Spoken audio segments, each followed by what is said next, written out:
अस्सलाम वालेकुम दोस्तों, अपनी नेक्स्ट वीडियो के साथ आपको वेलकम करता हूं अपने इस चैनल में। उम्मीद है सब खैरियत से होंगे। तो चलते हैं आज की अहम न्यूज़ की जानब। सबसे पहले दोस्तों बात करेंगे कि आखिरकार एहतजाज के बाद कानून में एक अहम नरमी की गई है। ये कौन सी नरमी है, किस तरह से कौन से लोग इससे फ़ायदा उठाएंगे, इस पे बात करेंगे। उसके बाद इंग्लैंड की तरफ से आखिरी वार्निंग दी गई है। ये वार्निंग कौन सी है, इसके डिटेल के साथ बताऊँगा। स्पेन में घर ख़रीदारी के बारे में एक बड़ी खबर है, वो आप लोगों के साथ शेयर करूँगा। और आखिर में बात करेंगे कि जनवरी 2024 में एक नया कानून आ रहा है। वो नया कानून क्या है और क्यों आपको लाजमी तौर पे इसके बारे में जानना चाहिए, इस पे बात करेंगे वीडियो के आखिर में। तो सबसे पहले तो बात करते हैं कि आखिरकार एहतजाज के बाद जो है वो कानून में कौन सी नरमी जो है वो हुई है। आपको मालूम है कि तकरीबन जब से पेपी की हुकूमत गई है, पसोई की हुकूमत आई है, उस दौरान भी एहतजाज रहा है। और पिछले चंद महीनों में ये एहतजाज काफ़ी ज़्यादा बढ़ा है।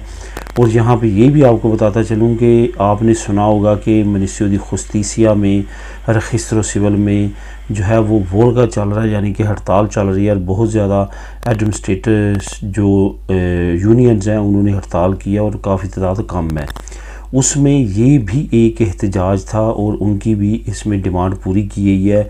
असल में ये एहतजाज क्या था? एहतजाज ये था कि आपको मालूम होगा कि पहली मरतबा जो है वो पीपी की हुकूमत में 60 साल से 65 साल कर दी गई थी पेंशन की, यानी कि रिटायरमेंट की एज। उसके बाद अभी रिसेंटली जो है वो 65 से 67 की गई है। तो इस वजह से काफ़ी ज़्यादा एहतजाज किया गया कि उम्र जो है वो रिटायरमेंट की मज़ीद बढ़ा दी गई है और मज़ीद बढ़ाई जा रही है, जिसकी वजह से बहुत ज़्यादा जो है वो कुछ शोबों में जहाँ पे इतनी ज़्यादा लंबे अरसे तक लोग काम नहीं कर सकते, काफ़ी ज़्यादा बेचैनी पाई जाती थी। और यही वजह है कि उन शोबों में ज़्यादा एहतजाज रिकॉर्ड किया गया। अब हुकूमत ने पहली मरतबा इस एहतजाज को एक्सेप्ट करते हुए चंद शोबों को राय दी है, जिसमें 6 शोबे उन्होंने शुरू में ऐड किए। इन 6 शोबों में जो लोग काम करते हैं उनके लिए ये कहा गया है कि वो 60 साल की उम्र तक रिटायरमेंट ले सकते हैं। ये एक बड़ी खबर है क्योंकि काफ़ी अरसे से एहतजाज हो रहा था। और इन 6 शोबों के बारे में भी बताया गया, इसमें मज़ीद शोबे भी ऐड हो सकते हैं। तो इसके बारे में जो 6 शोबे हैं वो उसकी मैं आपको डिटेल बताता हूँ। जिसमें सबसे पहले तो फायर फाइटर्स, यानी कि आग बुझाने वाला जो अमला है, जो डिपार्टमेंट है, इनके लोग जो होंगे वो 60 साल की उम्र में पेंशन ले सकेंगे, रिटायरमेंट ले सकेंगे। उसके बाद ड्राइवर्स हजरात, ख़ास तौर पे पब्लिक ट्रांसपोर्ट के जो ड्राइवर्स हैं उनके लिए ये रखा गया है कि वो अगर कोई मेडिकल सिचुएशन में ऐसी में मुब्तला हैं, इससे पहले भी वो ले सकते हैं। लेकिन नॉर्मल उनकी जो एज होगी वो मिनिमम 60 साल होगी। 60 साल तक वो ड्राइव कर सकेंगे और उसके बाद वो रिटायरमेंट ले सकते हैं। उसके बाद पुलिस डिपार्टमेंट के कुछ शोबे हैं जो कि शामिल किए गए हैं, जिसकी डिटेल मज़ीद आनी अभी बाकी है। उनको भी 60 साल की उम्र में इजाज़त दे दी गई है कि वो भी रिटायरमेंट ले सकते हैं। उसके बाद एयर जो है वो शोबे से तल्लक़ रखने वाले, जिसमें एरो जो पायलट वगैरह होंगे, जो बाकी शोबे से तल्लक़ रखते हैं, जो कि काफ़ी ज़्यादा एक्टिव जॉब्स हैं, वहाँ पे भी उनको राय दी गई है, जो कि मज़ीद डिटेल भी आपके सामने आ जाएगी। वो शोबों को रखा गया है। उसके बाद फ़िशरी है, जो फ़िशिंग वगैरह करते हैं और सरकारी डिपार्टमेंट्स में, और इसके साथ साथ जो प्राइवेट सहूलियत सोशल, ये तमाम शोबों में उन्होंने ख़ास किस्म के लोगों को इजाज़त दी है कि वो भी 60 साल में ले सकते हैं। इसका दोस्तों मैं लिंक आपको नीचे डिस्क्रिप्शन में दे देता हूँ। आपने वो लिंक को क्लिक करना है और वहाँ पे तमाम डिटेल आप ख़ुद भी जान सकते हैं इसकी। अब बात करते हैं नेक्स्ट न्यूज़ की, जो है इंग्लैंड की तरफ से जो आखिरी वार्निंग दी गई है। आप लोगों के साथ मैंने आज से चंद हफ्ते पहले न्यूज़ एक शेयर की थी और उसमें मैंने आपको बताया था कि 15 सितंबर तक जितने ब्रिटिश लोग हैं जिनको बहुत ज़्यादा मसला था, इतना ज़्यादा मसला था कि गवर्नमेंट को इन्वॉल्व होना पड़ा, और यूके की गवर्नमेंट ने स्पेन की गवर्नमेंट के साथ मुआहदे किए हैं, उसमें इन्वॉल्व हो के उन्होंने ये मुआहदा किया और इस डेट को एक्सटेंड किया था।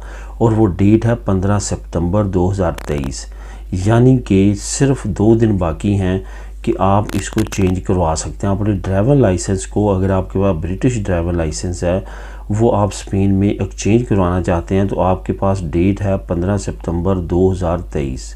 इसके अंदर अंदर आप करवा लें चेंज, वरना आपका ड्राइवर लाइसेंस उसके बाद कारामद स्पेन में नहीं होगा। ये जुमे का आखिरी दिन है, ये जो आ रहा जुमा, इस तक अगर आप चेंज करवाना चाहते हैं तो लाजमी तौर पे करवा लें, अदरवाइज़ बाद में आपको मौका नहीं मिलेगा और ना ही आप उस ड्राइविंग लाइसेंस पे यहाँ पे ड्राइव कर सकेंगे। उसके लिए आपको मालूम है कि क्योंकि ब्रेक्सिट हो चुका है, यूके यूरोपीय यूनियन से बाहर जा चुका है, तो फिर आपको जिस यूरोपीय मुल्क में रहना है रूल और रेगुलेशन के मुताबिक उस मुल्क का आपको लाइसेंस करना पड़ेगा। ये लाइसेंस जो आपका होगा वो कारआमद नहीं होगा। लेकिन स्पेन और यूके के दरमियान जो मुआहदे चल रहे हैं, जो बातचीत चल रही है, उसमें इन्होंने ख़ास राय दी थी, क्योंकि टाइम लिमिट तो पहले ही ख़त्म हो चुका था।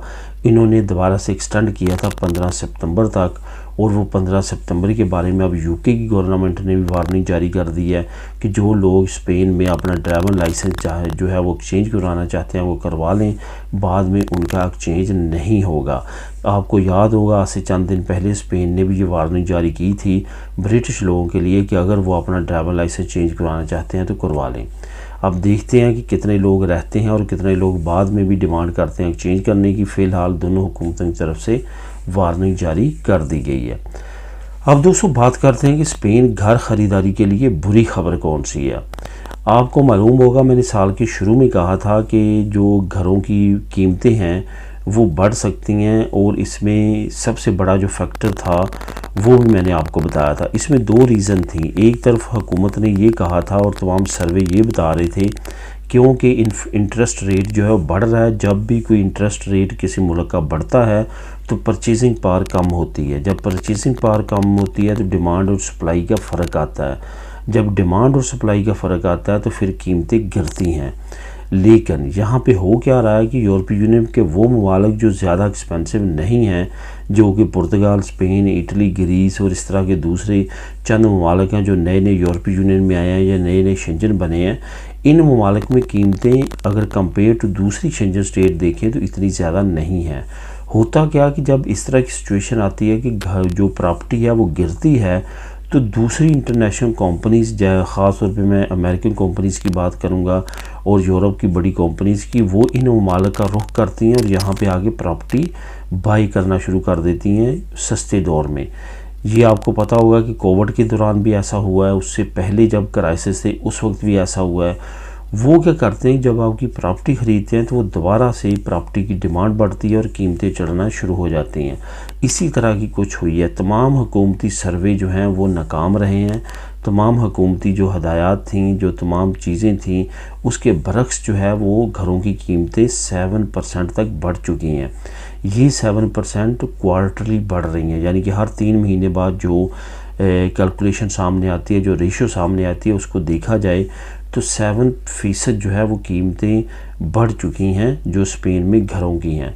यानी कि अगर इसी तरह से सिचुएशन जारी रहती है तो इस साल के आखिर तक ये मज़ीद परसेंटेज बढ़ सकती है, यानी कि प्रॉपर्टी मज़ीद महंगी हो रही है।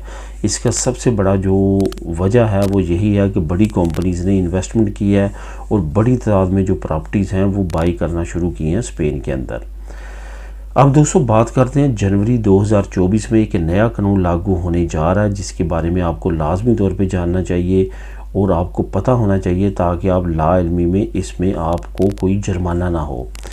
2024 जनवरी में दोस्तों पैदी नीति के बारे में एक डिटेल के साथ कानून डीजीटी लेके आ रही है, जिसमें बहुत ज़्यादा डिटेल के साथ उन्होंने तमाम कानून को वाज़े कर दिया है। उस कानून के मुताबिक जो नहीं होगा उसको जो है वो बड़े जुर्माने होंगे और उसका पैदी नीति ज़ब्त भी हो सकता है। यहाँ पे ये भी आपको बताता चलूँ कि इंश्योरेंस लाजमी करार दे दी गई है, 2 लाइट्स लाजमी करार दे दी गई हैं, ब्रेक्स लाजमी करार दे दी गई हैं, सर्टिफिकेट लाजमी करार दे दिया है जिसको टेक्निकल सर्टिफिकेट कहा जाएगा। ये वो कंपनी इशू करेगी जहाँ से आप बाई कर रहे हैं। जिन लोगों ने ऑलरेडी बाई कर लिया है वो उन कंपनीज़ के साथ रब्ता करें, वहाँ से उसका टेक्निकल सर्टिफिकेट लाजमी लें और अपने पास रखें। उसके साथ साथ इंश्योरेंस होना जो है वो लाजमी करार दे दिया गया है। 25 की स्पीड से ज़्यादा आपका पैदी नीति नहीं होना चाहिए और जो 25,000 वाट का इससे ज़्यादा नहीं होना चाहिए।